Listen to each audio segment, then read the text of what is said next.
अवघ्या देशाचं लक्ष लागून राहिलेल्या पश्चिम बंगालसह तामिळनाडू, केरळ, आसाम आणि पुदुच्चेरी या 5 राज्यातल्या विधानसभा निवडणुकांचा कार्यक्रम जाहीर झालाय। पश्चिम बंगालमध्ये 2 टप्प्यात तर तामिळनाडूसह आसाम, केरळ आणि पुदुच्चेरीमध्ये एकाच टप्प्यात निवडणूक होणार आहे। या सर्व 5ही राज्यांचा 4 मे रोजी निकाल जाहीर होणार आहे।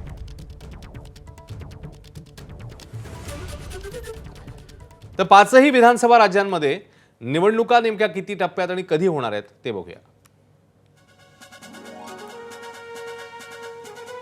तारखा आपल्या समोर आहेत। पश्चिम बंगालमध्ये 2 टप्प्यात मतदान होईल, 23 आणि 29 एप्रिल। तामिळनाडूमध्ये 23 एप्रिल तर आसाम, केरळ आणि पुदुच्चेरी 9 एप्रिलला मतदान होईल आणि या सगळ्या निवडणुकांचा निकाल लागतोय ती तारीख आहे 4 मे।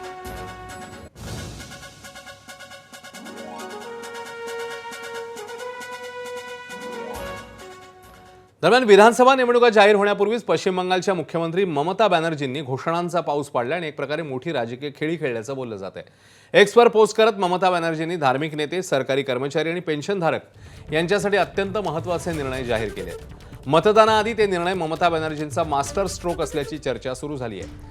ममतांनी पुरोहित आणि मौलानांच्या मानधनात 500 रुपयांची वाढ केली, त्यामुळे यापुढे त्यांना दरमहा 2000 रुपये मानधन मिळेल। याशिवाय सरकारी कर्मचारी आणि पेन्शनधारकांना थकीत महागाई भत्ता देण्याचं आश्वासन सरकारने पूर्ण केलं। एका बाजूला पुरोहित आणि मौलानांना खुश करून सर्वधर्मीय मतदारांना त्यांनी साथ घातली आहे, दुसरीकडे लाखो सरकारी कर्मचाऱ्यांच्या रोषाला डीएच्या घोषणेने शांत करण्याचा प्रयत्न केलाय।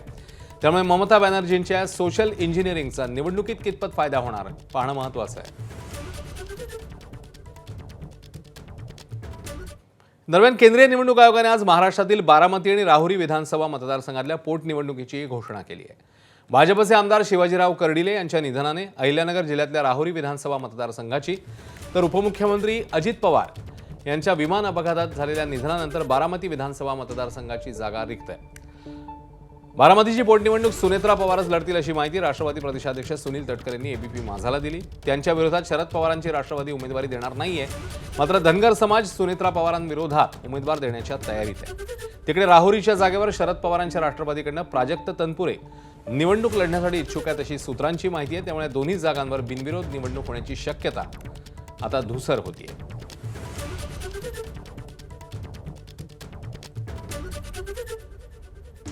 तर पोटनिवडणूक लढवण्याबाबत कार्यकर्त्यांच्या भावना जाणून घेतल्यानंतरच निर्णय जाहीर करू असं प्राजक्त तनपुरेंनी म्हटलं। तर शिवाजी कर्डिलेंच्या जागेवर त्यांचा मुलगा अक्षय कर्डिलेला उमेदवारी मिळावी याकरता आग्रही असल्याचं भाजपचे माजी खासदार सुजय विखे म्हणतात। जी काही मुख्यमंत्री सौर कृषी वाहिनी योजना आहे, याच्या माध्यमातून शेतकऱ्याला दिवसा वीज देण्याचा जो विषय आहे, या राज्याच्या मुख्यमंत्र्यांचं देखील कौतुक खरं केलं पाहिजे। मी आमदार होईल, काय होईल, राजकीय पद मला मिळेल, काय मिळेल, हे माझ्या एकट्यासाठी नाहीये। आमची संघटना आहे, म्हणजे 3-3 पिढ्यांपासून कार्यकर्ते हे आमच्याशी जोडले गेलेले आहेत। एक कुठतरी भावनिक सगळा संबंध आहे। नवीन देखील बरेचसे कार्यकर्ते मागच्या 5 वर्षामध्ये आमच्याशी जोडले गेलेले आहेत। या सर्वांच्या मताचा कुठेतरी काहीतरी आदर ठेवला गेला पाहिजे।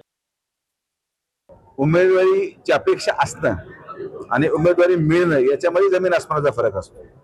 पक्ष हे बेरजेच्या राजकारणावर चालतं आणि एक आमदार महत्वाचा आहे आणि तो आमदार शेवटी कसा आहे की सर्व्हे मध्ये जर एखादं नाव नसेल आणि तुम्ही मला सांगाल की त्याला निवडून आणा, तर ते आम्ही करू शकत नाही। जनतेच्या मनाचा आणि जनतेच्या मताचा सन्मान होणं आवश्यक आहे। जनते त्याचं नाव घेईल तेच नाव मुख्यमंत्री महोदयांकडून येईल मला खात्री आहे।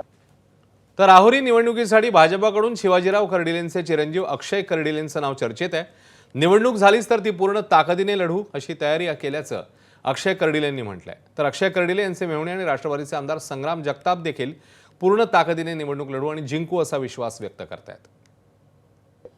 फडणवीस साहेबांनी संपूर्ण भारतीय जनता पार्टी जो काही निर्णय घेईल त्याच्याशी मी ठाम राहील, तुम्हाला मान्य आहे। त्यांनी जर उद्या निर्णय घेतला की आपल्याला निवडणुकीमध्ये उतरायचे, लढायचे आणि निवडणूक जिंकून आणायचे, तर त्या पद्धतीने आम्ही सर्वजण मिळून काम करू।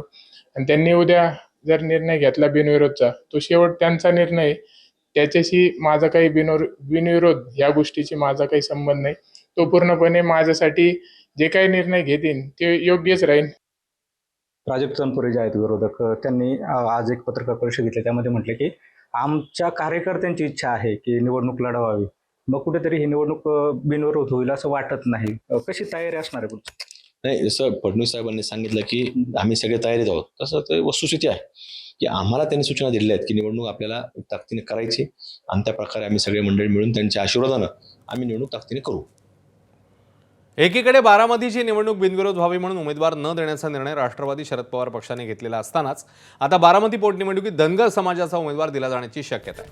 बारामतीतील रुग्णालयाला दिवंगत उपमुख्यमंत्री अजित पवारांचं नाव दिल्यानं धनगर समाजातून नाराजी व्यक्त होतीये. त्यामुळे नाराज असलेल्यांचा गट निवडणूक लढवण्याच्या तयारीत आहे अशी माहिती आहे.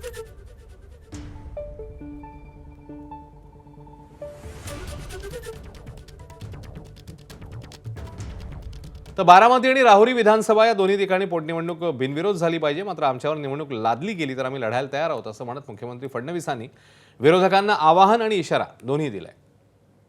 बारामती आणि राहुरीच्या विधानसभा मतदारसंघात कसं वाटतं? नाही, मला असं वाटतं की जर त्याची घोषणा झाली तर दोन्हीकडच्या निवडणुका या मला असं वाटतं की बिनविरोध व्हाव्यात आणि एकमताने सर्वांनी मिळून निर्णय करावा असा आम्ही प्रयत्न करू. पण आमच्यावर निवडणूक लादली गेली तर आम्ही निवडणूक लढायला देखील तयार राहू. एबीपी माझा, उघडा डोळे बघा नीट.